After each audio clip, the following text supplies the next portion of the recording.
Nabalot ng putik ang lalaki, na may takot na mga mata na nakatingin sa harapan. Napakabilis, isang predator ang lumabas mula sa tubig. Ngayon ang predator ay nangangaso kay Arnold. Ngunit ang kanyang baluti ay nawala ang pagkadi makita. Kapag nalantad sa tubig, ang circuit ay patuloy na kumikislap. Tingnan ang papalapit na kalaban. Nagtago si Arnold sa ilalim ng puno, hindi naglakas loob na gumalaw. Mabilis na lumapit si Predator kay Arnold. Gayunpaman, nang tumingin siya sa paligid, parang hindi niya nadiskubre ang kinaroroonan ni Arnold. Ang dahilan ay dahil pagkatapos magsuot ng baluti, magiging heat sensing ang kanyang paningin. Nakakatulong din ito sa kanya na mas madaling makakita ng mga buhay na nilalang. Susunod, patuloy na naghahanap ang Predator. Mabilis niyang natuklasan ang isang pulang batik. Isinasaad na mayroong heat sensor sa harap. Agad siyang nagsimulang mag-lock sa target. Ang baril WQ sa kanyang balikat ay nagbago din ng direksyon sa mga infrared ray. Kasabay nito, ang sinag ng enerhiya ng isang hindi nakikitang halimaw ay bumaril. Ang isang tuyong troso sa unahan ay hinaypan sa mga piraso. Ngunit nang sip-a nang maninira ang tuyong puno. Tapos isang mouse lang ang naubos. Ang sitwasyong ito ay nakakuha rin ng mata ni Arnold. Naintindihan naman niya agad dahil nabalot ng putik ang buong katawan niya. Kasabay ng kakayahan ng FB sensing ng Predator. Matapos hindi mahanap ang target, agad na hinabol ng mandaragit sa ibang direksyon. Nang makitang pansamantala akong wala sa panganib, nagpatuloy si Arnold sa pagbabalik sa kagubatan. Gayunpaman, hindi pinili ni Arnold na tumakas. Lahat ng kanyang mga kasamahan sa koponan ay brutal na pinatay ng Predator. Bilang kapitan, napilitan si Arnold na ipaghiganti sila.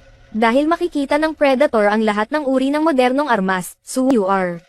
Kaya't sinimulan ni Arnold ang pag-set up ng pinaka-primitive na mga bitag.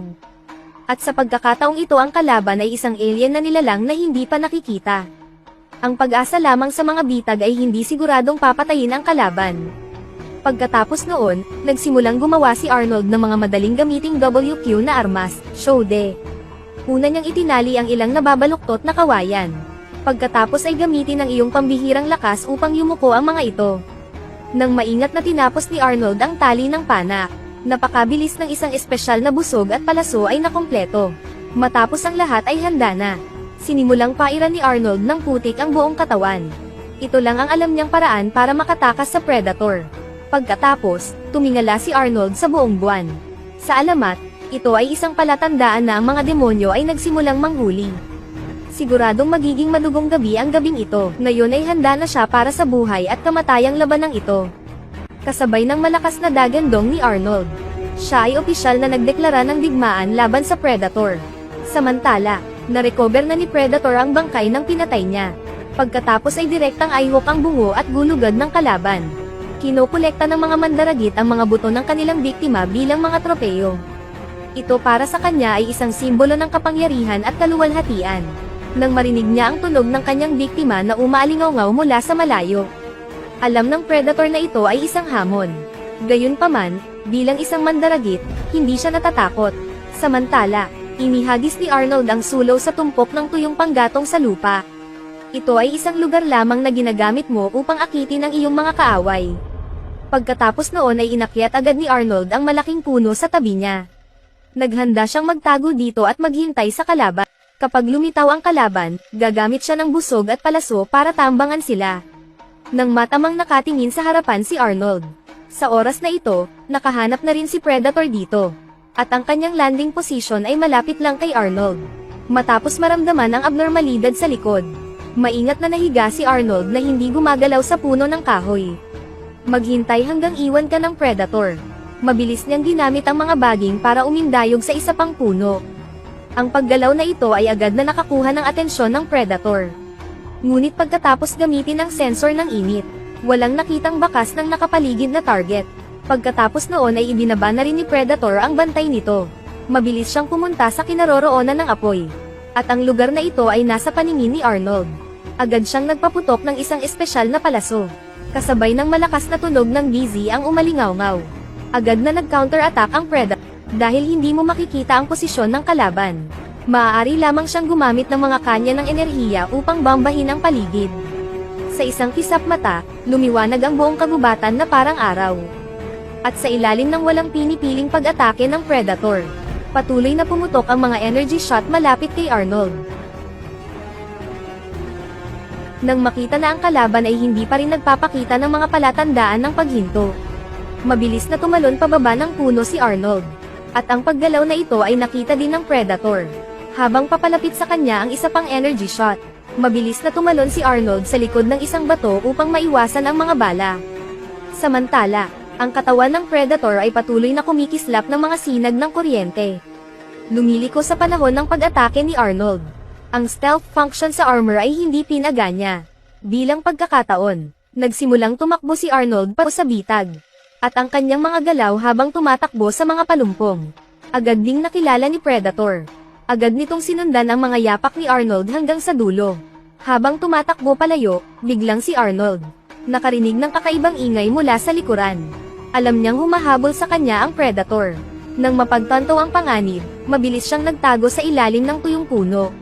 Sigurado, matagumpay na nakatakas si Arnold sa pagtugis ng kalaban. Pagkaraan ng ilang sandali ay umalis na ang Predator. Hinanap ni Arnold ang WQ na itinago niya kanina. Ngunit sa oras na ito, nawala si Predator nang walang bakas. Kaya pumulot siya ng isang bato, naghahanda upang makagambala sa kaaway. Nakita ni Predator ang ingay at agad na nahulog sa pakulo ni Arnold. Narinig ito ng Predator at agad na nagpaputok ng energy bullet sa direksyong iyon. Nakikita na ang lokasyon ng target ay naihayag. Agad na hinagis ni Arnold ang isang sibat patungo sa Predator. Nang makita niyang nataman ng sibat ang kalaban, mabilis na tumakbo si Arnold kasama si WQ. Pero pagdating niya, pagkatapos ay natuklasan na ang kalaban ay nawala. Gayunpaman, sa tunog ng busy ngayon, malinaw na nasugatan ang Predator. Nakita ko ang asul na dugong umaagos sa lupa. Sinimulang habulin ni Arnold ang kalaban sa direksyon na tinakbo nito. Hindi nagtagal, nakahanap ng kuweba si Arnold. Ayon sa mga mantsa ng dugo, malinaw na nagtatago ang Predator sa loob. Kaya, gumapang si Arnold sa ilalim ng lupa, naghahanda na pumasok. Gayunpaman, sa ngayon, muli niyang narinig ang pagtulo ng dugo mula sa kanyang likuran. Nakatago pala ang Predator sa mismong pasukan ng kuweba. Ang makita ang kasalukuyang sitwasyon ay lubhang mapanganib. Agad nagsindi ng bowl ang apoy si Arnold at itinapon iyon. Agad itong natuklasan ni Predator at inatake ito. Samantalahin ang pagkakataong ito, mabilis na tumakbo palabas ng kuweba si Arnold. Ngunit natuklasan ni Predator ang kanyang likod. Agad na nag-shoot ng energy beam patungo kay Arnold. Buti na lang at matagumpay ding tumalon si Arnold sa ilog. Ngunit nang umakyat siya at tumalikod ang putik sa kanyang katawan ay natunaw sa tubig. Sa oras na ito, nakahiga si Arnold at hindi nang ahas na gumalaw. Gayunpaman, sa susunod na segundo, isang pares ng mga kuko ang humawak sa kanyang leeg. Hanggang dito pala ay hinabol ng Predator si Arnold. Gayunpaman, hindi agad napatay ng Predator si Arnold. Paimpol niyang binuhat si Arnold at isinandal sa pader. Pagkatapos, dahan-daang lumapit si Predator kay Arnold. Sa ngayon, sa kanyang paningin, ang bungo ni Arnold ang pinaka-perpektong tropeyo na nakita niya. At ang lakas ng biktimang ito ay kinilala rin. Para hindi masira ang koleksyon ko, nagpasya siyang lumaban ng patas na laban sa kanyang kalaban. Kaya naman, dahan-daang hinubad ni Predator ang lahat ng gamit sa kanyang katawan. Tapos hinubad pa niya ang maskara na matagal na niyang suot. At ito rin ang unang pagkakataon ni Arnold. Tingnan ang totoong mukha ng alien na nilalang. Nakakadiri ang itsura mo. Hindi nagpakita ng galit o discomfort si Predator habang papalapit kay Arnold. Nakikitang palapit ng palapit ang kalaban.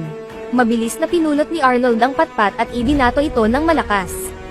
Gayunpaman, agad na nasira ang log. Pagkatapos noon, sa panahon ng counterattack ni Predator, si Arnold ay pinadala sa paglipad sa loob lamang ng isang segundo. Natagpo ang imposibleng labanan ng Predator sa malapit na labanan. Agad na gustong tumalikod ni Arnold at tumakbo payo. Ngunit hindi siya pinayagan ni Predator na umalis. Sa mga oras na ito, gusto pa rin ni Arnold na samantalahin ang pagkakataon para maka-counterattack. Ngunit ang kanyang mga pag-atake ay hindi nasaktan sa Predator. Sinuntok lang siya ni Predator at pinadugo siya ng husto. Gayunpaman, hindi pa rin agad napatay ng Predator si Arnold. Para sa kanya, ang pangangaso ay isang masayang libangan. Gustong-gusto niyang makita ang kanyang biktima na nahihirapan sa bingit ng kamatayan. At hindi pinili ni Arnold na sumuko sa oras na ito. Gumapang na lang siya sa lugar kung saan nakalagay ang bitag. Nang makitang inilabas ng Predator ang talam nito, sumando si Arnold sa puno at hindi na tumakbo palayo. Nakita si Predator na malapit nang pumasok sa bitag. Ngunit sa sandaling ito ay bigla siyang huminto. Kahit na panay ang galit ni Arnold sa kanya sa harapan niya. Predator sa oras na ito ay hindi madaling lokohin. Halika rito at patayin mo ako. Patayin mo ako, nandito ako, halika at patayin mo ako. Ito ay lumiliko pagkatapos alisin ang maskara. Bumalik na sa normal ang paningin ng Predator. Kapag natuklasan sa harap mo ay isang bitag ng biktima. Naghahanda ang maninila na lapitan ang biktima mula sa ibang direksyon. Gayunpaman, handa na si Arnold. Dahil may isa pang bitag sa ulo ng Predator. Gamit ang isang sipa mula kay Arnold patungo sa switch.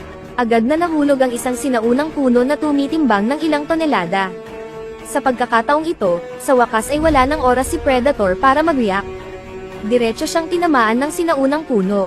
Gayunpaman, hindi agad namatay ang Predator. Nang makita ito, dali-daling dumampot ng bato si Arnold. Handa nang tapusin ng Predator anumang oras. Ngunit nang makita niyang wala ng lakas na lumaban ang kalaban. Sa pagkakataong ito ay muling itinapon ni Arnold ang bato.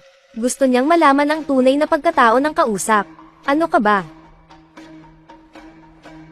Ngunit hindi sinagot ni Predator ang tanong ni Arnold. Pagkatapos, sa ilalim ng saksi ni Arnold, inactivate ng Predator ang isang device sa kanya. Tingnan ang mga icon na patuloy na kumikislap. Kahit na hindi ko maintindihan ang ibig sabihin ng simbolong iyon. Ngunit nang marinig ko ang ingay, ito ay naging mas kagyat. Agad namang tumalikod si Arnold at tumakbo palayo. Nang matapos ang tunog ng busy dito, isang higanteng ulap ng kabute ang agad na lumitaw sa kagubatan. Sa kabutihang palad, nakaligtas si Arnold sa wakas. Sa oras na ito, ang buong kagubatan ay naging isang tumpok ng mga guho. Ang rescue helicopter matapos matuklasan ang paggalaw dito. Mabilis din silang nakarating. Ito ang unang pagkakataon na natuklan ng mga tao ang Predator. Ngunit malinaw na hindi sila ang unang beses na pumunta sila sa Earth. At sa mga sumunod na araw, patuloy ang kwento ng Predator.